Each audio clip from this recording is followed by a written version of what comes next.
of a computer. So let's start with this parts of a computer. A computer is made up of input devices, processing unit and output devices. In the example of a flour mill, food grain input are put into the funnel, hence the funnel is input device. The grinder grinds processes the food grains into flour, hence the grinder is processing unit. And the opening from where to the flour output comes out is output device.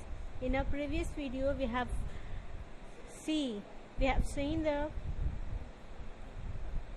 grinders, we have seen the flour mills example, right मैंने आपको example explain की थी flower मिल का कि कैसे फुनल के अंदर वो फूड ग्रेन्स डालते हैं and then grinder grinds the food grains, after this flour बाहर आता है, मीन्स आटा बाहर आता है एक छोटे से पॉट में, सो दैट्स आउटपुट. सो यहाँ पर भी सेम चीज़ बता रहा है कि फुनल इज़ द इनपुट डिवाइस जहाँ से आपका ग्रेन इंसर्ट किया जा रहा है आपकी फ्लावर मिल में.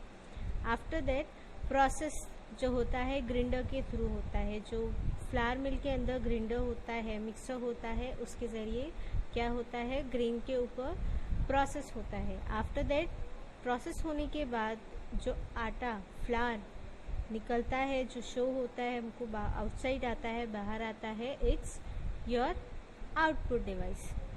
सो इन a computer the keyboard and mouse are used to enter data and instruction into the computer, hence they are input device. So यहाँ पर बोल रहा है कि कीबोर्ड और जो माउस है they both are the input device. Why? Because using these device data are entered into the computer. जितनी भी डेटाज आपको इंफॉर्मेशन इंसर्ट करनी होती है आप माउस और कीबोर्ड का यूज़ करके फीड करते हो आपके कंप्यूटर में, that's why it's called input device. Now come to the next sentence. The central processing unit CPU, as the name suggests, is the processing unit. It processes data input according to instructions, program and generates output. अब इसमें क्या है कि central processing unit जो आपका CPU है, as जैसा उसका नेम है वैसा ही उसका वर्क है. प्रोसेसिंग यूनिट उसके बीच में ही हो गया है, तो that means it's a processing unit. ये क्या है आपका प्रोसेसिंग यूनिट है. जैसे हमने इनपुट डिवाइस देख लिए, ये अब जो है हमारा प्रोसेसिंग यूनिट है. Data input according to the instructions, आपका जो CPU है ये प्रोसेस करता है डेटा पे इंस्ट्रक्शन जैसा उसको प्रोग्राम इंस्ट्रक्ट करता है वैसा, एंड देन जनरेट्स मतलब ये क्या करता है आपको आउटपुट प्रोवाइड करता है. Now come to the next one, information output. The CPU also stores process data information, जैसा हमने अभी पढ़े जनरेट्स इंफॉर्मेशन आउटपुट. आपका CPU आपको प्रोग्राम के थ्रू इंस्ट्रक्शन को रीड करके इनपुट को प्रोसेस करता है. आफ्टर प्रोसेसिंग आपको इंफॉर्मेशन शो करता है, it's output. The CPU also store process data information. आपका जो CPU है ये जो भी डेटा प्रोसेस किया गया है, मतलब आपका इंफॉर्मेशन जो भी प्रोसेस हुआ है वो अपने पास स्टोर करके रखता है, मतलब सेव करके रखता है. विच यू कैन रीट्राइव मतलब get back wherever you want. अब जो डेटा प्रोसेस होकर आपको इंफॉर्मेशन शो हो गया है वो डेटा आपकी CPU क्या करता है स्टोर करके रखता है. So that's how you can get back that data. जब भी आपको चाहिए आप वो डेटा आप रीट्राइव कर सकते हैं, वापस ला सकते हैं जैसा आपको चाहिए. Thus the CPU processed and stores data, program and information. So simply कहा गया है तो CPU जो है प्रोसेस करता है, डेटा स्टोर करता है, प्रोग्राम स्टोर करता है और इंफॉर्मेशन भी स्टोर करके रखता है. The monitor displays the output information generated by the CPU. If you want, you can print the output with the help of printer. Hence the monitor and printer are output device. यहाँ पर कहा गया है कि monitor displays the output. Display मतलब show करना, right. सो आपका monitor जो है, जो भी आपने डेटा थ्रू कीबोर्ड या माउस के आपके कंप्यूटर के अंदर फीड करते हो, देन CPU प्रोग्राम के थ्रू उसको प्रोसेस करता है, उस डेटा को स्टोर करके रखता है. After that monitor same data को, प्रोसेस डेटा को डिस्प्ले करता है, मतलब आउटपुट शो करता है. और वो output can be printed on paper with the help of printer. तो your printer and monitors are the output device. As you can see the image, input device, keyboard, mouse has two device. Processing unit, it's your CPU, means central processing unit, and then third and last one, output device, monitor and printers. Come to the next one. Now let's go with the detail. Keyboard. Input devices में first of all we will see the keyboard. The keyboard and the mouse are the two input devices. They are used to enter data or instructions into the computer. अभी मैंने बताई आपको, explain की कि क्या होता है. कीबोर्ड और माउस हमारा इनपुट डिवाइस है जिससे हम डेटा आपके कंप्यूटर के अंदर फीड करते हैं. फीड करने के बाद क्या होता है कि डेटा एंटर करते हैं, इंस्ट्रक्शंस भी देते हैं इनटू द कंप्यूटर. जैसे हमने डेटा फीड किए कीबोर्ड का यूज़ करके, और इंस्ट्रक्शंस कैसे देते हैं, माउस का यूज़ करके. So first one, keyboard. The keyboard is used to enter data और give instructions to the computer. It is connected to the CPU box with the cable. Keyboard data enter करने के लिए use होता है और instructions देने के लिए यूज़ होता है आपके कंप्यूटर को, और ये डायरेक्टली CPU बॉक्स से कनेक्ट होता है. CPU बॉक्स मीन्स आपका CPU, सेंट्रल प्रोसेसिंग यूनिट से केबल के साथ कनेक्ट होता है. This is the image of your keyboard.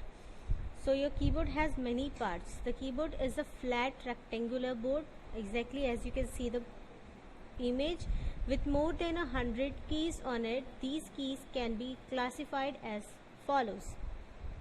So we will see the parts of keyboard right now. Now we are going to see the parts of computer. So first is letter keys, A to Z, small or capital. See, you can see the keyboard. ये आपकी जो है letter keys है. These are the letter keys, and as well as alphabet key. It's also known as alphabetic keys. Next one is the number keys, 0 to 9. On the right side of your keyboard, if you can see, you will get the numbers. These are the numeric key. Number keys, but also known as numeric keys. और ये जो number keys होती है आपको keyboard पे दो जगह पर शो होती है. First, it's right side on your keyboard, and the second one is exactly upper side of your alphabetic keys, means number keys. Third one, keys for mathematical operations like plus, minus, multiplication and division. On the right side of your keyboard, you will get the divide sign, multiplication sign, minus sign and plus sign. These are for mathematical operations. Keys for punctuation marks, means semicolon, colon, inverted, double inverted comma, then comma, etc. So I'll show you where it is. See, this is full stop, comma, colon, inverted comma. These are the punctuation marks. Now fifth one, keys for special symbols like dollar, @ sign, hash, etc. So exactly upper side, next second row of your keyboard, आप देखेंगे numbers है 1 to 0, 1 2 3 to 0. तो ये जो numbers है it also work as special symbolic keys. हम इसे special symbolic key भी कह सकते हैं because it has two functions. Single press करोगे तो नंबर्स आपको शो होंगे, but if you press it with the shift key, so you will get the special symbols.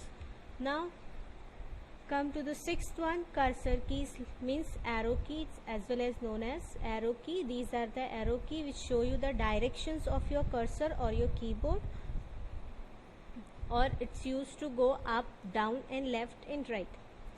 Seventh one is function keys, F1 to F12 for some special commands.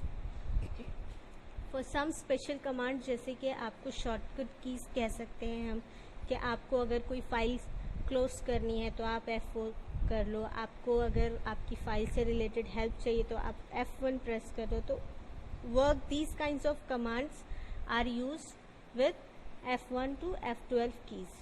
Special keys: enter, shift, alter, delete, etc. As you can see, the sites keys, ये जो site में की है, first of all escape key, tab, caps lock, shift, control, start, all these are the special keys. So always remember backspace, enter key, then shift key, again control key, and these insert, delete, these are the special keys जो special काम के लिए use होती है। जैसे enter की next line के लिए, backspace for eraser, delete also for eraser, shift key option के लिए है। ठीक है, so now come to the next one. We have read the keyboard in detail. Now we are going to read